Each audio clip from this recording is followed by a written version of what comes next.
Welcome back to the channel, everybody. My name is E. James. This is Z32 Workshop, and this in front of me is a Nissan 300ZX engine, also known as a VG30DE.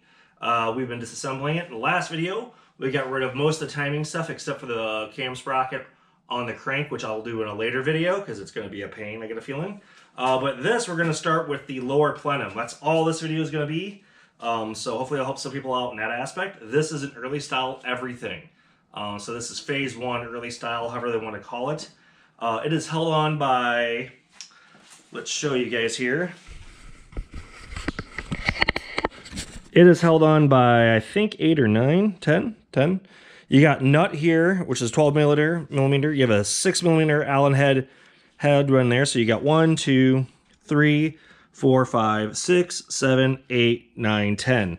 So there is actually 10 stuff here. I was just doing this to cover the stuff up. Realistically, this engine's going apart, so it really doesn't really matter if something falls in the cylinder heads because we're going to rip it all the way apart. So let me see if I can get you guys set up halfway decently here to view this engine. Or at least the plenum here while I take it apart. Let's see if I can get you guys a little bit closer here and see what's going on. Don't try to fall over. That should work. First up, we're going to do is get rid of the 12 millimeter bolts here. These should hopefully come off pretty easily. That one broke loose, so we're going to leave it be. That one broke loose as well, so that's pretty decent. If guys want to change, this is an early style fuel injection for the VG for the Nissan, which basically means it uses a different style injector, which not everyone's a fan of. So people that want to swap these to a different one with an early style also have to swap the heads. You have to change the heads from the early style to that to make that work. I have not done that. I don't ever plan to do that. So these do come with a big bushing, metal bushing. So let's pull all these out of the way here now.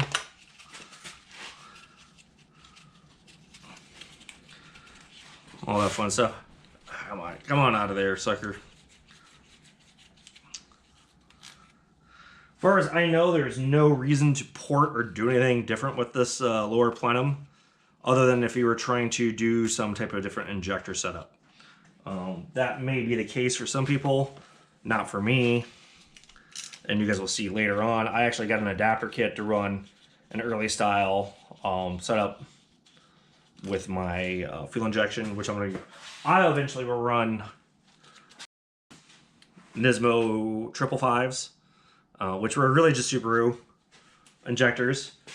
There's side feeds, which everyone's gone to top feeds these days, but I don't have that type of money. Sorry, this is a 6 millimeter Allen that comes off here. So that one's loose. Let's get this guy loose. Let's get this guy loose. Let's go for you. Should be 3 on each side for a total of 10 various bolts and nuts that hold this thing on. So hopefully this should be a nice, quick, and easy video for you guys for the lower plenum. Getting this stuff off. Oh, come on. Must be a little corrosion at the end. Which is, if you had a power tool, this would be super slick. And once this thing gets out of the way, we should be able to work on getting the... Oh, I guess I didn't get that one. Getting the cams out and all that fun stuff, because once you get the cams out of the way and the lifters, you'll be able to do getting the heads lifted off. And I eventually want to do that because I want to take a look at the cylinder number 5 and how bad it's going to be. Most of the stuff should be for sale. I might hang on to it eventually. Someone did ask me in the comments whether I had a eBay store. I do, but it's not set up quite yet to be listing this stuff because I've had a lot of family life coming in the way for various other projects. whether it's spring break or play for the kids, or oh heck, track starting up now, archery earlier this winter. So it was very much, this is all done when I get around to it. I'll probably hang on to all these hardware just because I do like to hang on to spare hardware, because it's nice to have spares. So if you ever break anything, you don't have to go try to find it again. All right, 2 more left, and this shouldn't be a big issue. The reason I waited to get this off until I had the timing plate off is because you gotta worry about the idler pulley that sits in between the 2 heads. That is in the way, and you gotta deal with it. All right, that's it.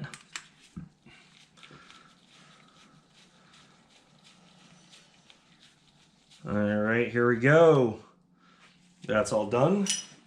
Let's pull all 6 of these out of the way. Once again, these have those collet bushing type of things. Looks like they've got, as you can see, hardware is still good. I like it. All right, let's see if I can get you up and out. Oh, you may need to be hit with a mallet. I think I'm gonna get a mallet and whack you a few times, see what happens.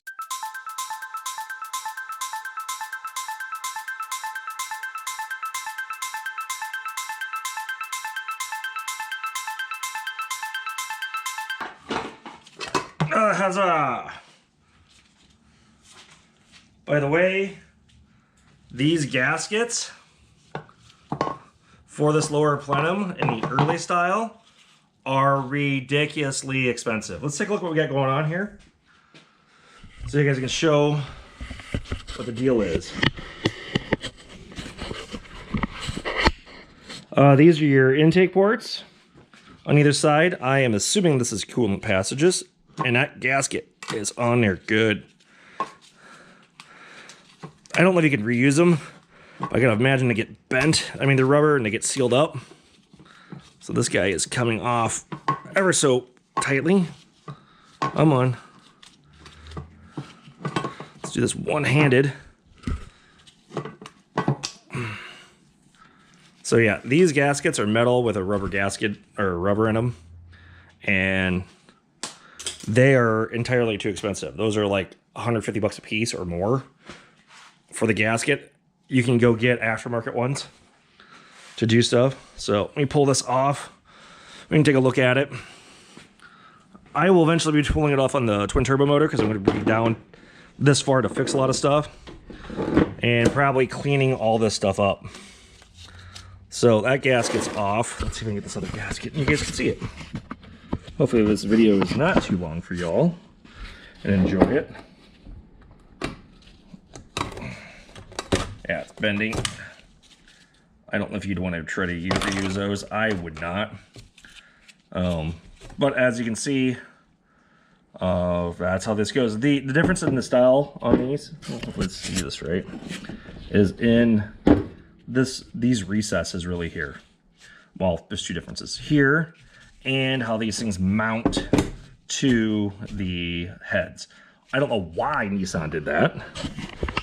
They ran an early style, late style, and I'm assuming the angle off the heads is slightly different. Now, as you can see, there's a ton of debris in here, which is, oh, and look, there's a bunch of clips right there from injectors or whatever stuff coming off. That's freaking fantastic. On those. What else we got going on here? Let's go back to this. I'm gonna get a vacuum out, suck up all this stuff. That's the big problem. The other issue is to change this pipe, this coolant pipe, you got to remove these 2 bolts, and I need to do that. And dang, that is not in as good a shape as I'd like it to be.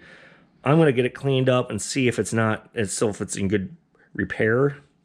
The reason I asked that is the one on my turbo motor is got a ding right here. So it is held on by must be a bracket right there. That comes off. Must be just that bolt here it's holding that on, and then these two back here. And as you can see, just gunk, rust, and everything like that. So you can see into, let me grab a flashlight. You can really take a look at the intake ports right now. Oh yeah, look at that debris in there. Every one of those got a little bit of debris. Backside, I did vacuum all that out. Oh hell, that's got a piece of metal in it. What's about the other side? That fell off. Look at that debris in there. That's why you pull this stuff off sometimes. Take a look at it. Oh, like I said though, these gaskets are what is really cost prohibitive to everybody, because they're expensive to do on an early style. Late style, they're much less. I think they're like, I mean, even a reasonably $50 a gasket, I think. Z1's got them. And so is Concept Z. For the late style. Early style, they're just OEMs the only one that makes them, and they're dumb expensive. So, alright, that's going to do it for this video, guys. Yeah, sorry for the slow uploads and stuff. Just had a lot of things going on. And I had eye surgery here a month ago to fix an issue with one of my right eye. So, if you can tell in the video, no lens in this one. So it's still healing up and doing things, so that's the reason why I didn't do stuff in the garage. But as you can see, we're getting a lot closer. And now that I have it this way, I can rotate these heads around to do things via this nice new, that I picked up, engine stand, which is the Harbor Freight Daytona like 1500. This thing is great, because look how easy this thing turns. To work on the heads on the top or the bottom. I mean, this just makes life so much easier on stuff. And look at that. That is so smooth. So buttery smooth.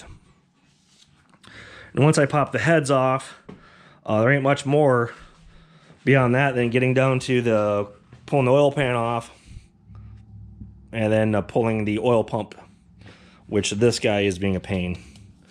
I mean, I hit this thing with a torch a while ago and all the heat's gone already.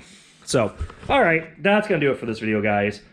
Please hit the like and subscribe. Every little bit helps. This channel is very small. I'm just very informative, very specific most of the times to the VG30DE platform.